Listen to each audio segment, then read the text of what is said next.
សម្រាប់អេពីសូតជាក់ស្ដែងរបស់ខ្ញុំនៅក្នុងការផលិតវីដេអូរបស់ខ្ញុំគឺខ្ញុំត្រូវការសម្ភារៈអត់ច្រើនទេអ្វីដែលខ្ញុំត្រូវការគឺគ្រាន់តែមានដងមួយសម្រាប់ចាប់កាមេរ៉ាហើយនៅលើដងហ្នឹងគឺមានជាផ្ទាំងពន្លឺមួយដែលអាចចាំងពន្លឺមកមុខខ្ញុំដើម្បីធ្វើឲ្យមុខខ្ញុំច្បាស់ពីនោះគឺខ្ញុំត្រូវការមិចកាច់នេះគឺខ្ញុំទិញមកគឺខ្ញុំផ្លែថាខ្ញុំចង់ធ្វើជាវីដេអូនៅខាងក្រៅព្រោះវីដេអូដែលនៅ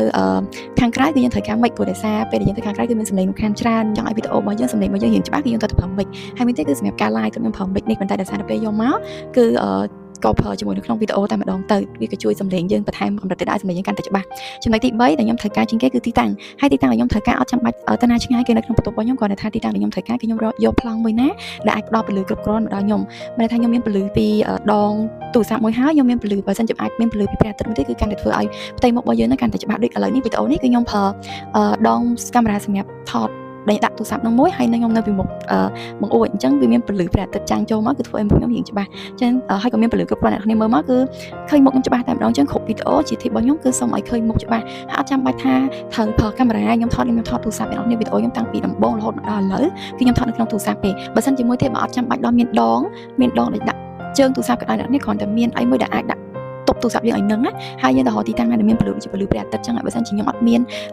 ភ្លើងសម្រាប់ជំនួយក៏ខ្ញុំអាចប្រើពន្លឺព្រះអាទិត្យបានខ្ញុំទេអ្នកគ្នាមើលបើសិនជាខ្ញុំបិទភ្លើងជំនួយដែលខ្ញុំនិយាយថានៅក្នុងដងទូរស័ព្ទហ្នឹងហើយខ្ញុំប្រើពន្លឺព្រះអាទិត្យតាមមុខខ្ញុំហ្នឹងមិនអ្នកនរគ្នាបានថាបើសិនជាយើងអត់ប្រើដងជំនួយដែលមានភ្លើងដងទូរស័ព្ទដែលមានភ្លើងហ្នឹងទេគឺផ្ទៃមុខរបស់យើងគឺប្រើពន្លឺព្រះអាទិត្យគឺវារៀងលឿងប៉ុណ្ណឹងតែបើសិនជាយើងមានដងជាមួយភ្លើងហ្នឹងទេគឺធ្វើឲ្យផ្ទៃមុខយើងរៀងភ្លឺជាងមុនអញ្ចឹងណាប៉ុន្តែវាអត់ជាបញ្ហាបើសិនអ្នកគ្នាចង់បង្កើតមាតិកាយើងអត់ទាន់មានអ្នកខ្លះក៏អាចថាយើងអត់ទាន់មានលទ្ធភាពក្នុងការទិញដងហ្នឹងឬក៏ទិញមិចយើងអាចថតវីដេអូធម្មតាបានគ្រាន់តែយើងនិយាយរៀងច្បាស់បន្តិចហើយនៅកន្លែងទីតាំងដែលយើងថតហ្នឹងកុំឲ្យមានសំឡេងរំខានឬក៏អាចមានបន្តិចខ្ញុំឃើញគេ share tip មួយថាអាចយកកន្សែងឬក៏កណាត់អីយកមកដាក់នៅកន្លែងនៅជិតទូរស័ព្ទរបស់យើងដើម្បីឲ្យរៀងបាំងណាអញ្ចឹងក៏អត់ឮសំឡេងរំខានដូចគ្នាតែខ្ញុំអត់បានសារអីគាត់ថា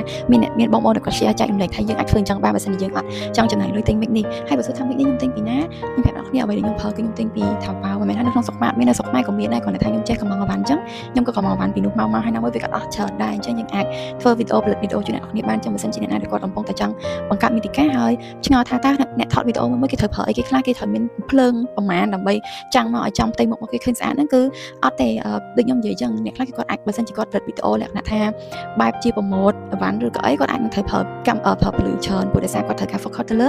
អវ៉ាន់ដើម្បីឲ្យ client ប៉ុន្តែសម្រាប់យើងក៏ចង់ធ្វើវីដេអូដើម្បី share ចែករំលែកពីចំណេះដឹងរបស់យើងពីអ្វីដែលយើងដឹងឬក៏អ្វីដែលល្អៗជូនទៅដល់អ្នកដែលជុំវិញខ្លួនហ្នឹងគឺយើងគ្រាន់តែមានចំណុចដំបូងគ្រាន់តែមានប៉ុណ្្នឹងគឺបានហើយសំខាន់គឺតាក់ទងជាមួយនឹងប្រធានបទដែលយើងចង់និយាយទៅគេអ្វីដែលយើងចង់ឲ្យគេទទួលបាននោះគឺជាចំណុចសំខាន់